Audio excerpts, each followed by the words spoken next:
కోపమచ్చి మాటలంటని చెయ్యి లేపి దెబ్బ కొడతని అలిగి నువ్వు పోను చేతవమ్మ తెల్లారి నువ్వే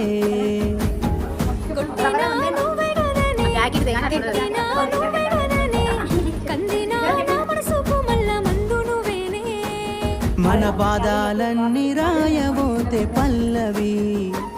కన్నీళ్ళే రాసుకున్నవి చరణాలవి కన్నీళ్ళెందుకేమో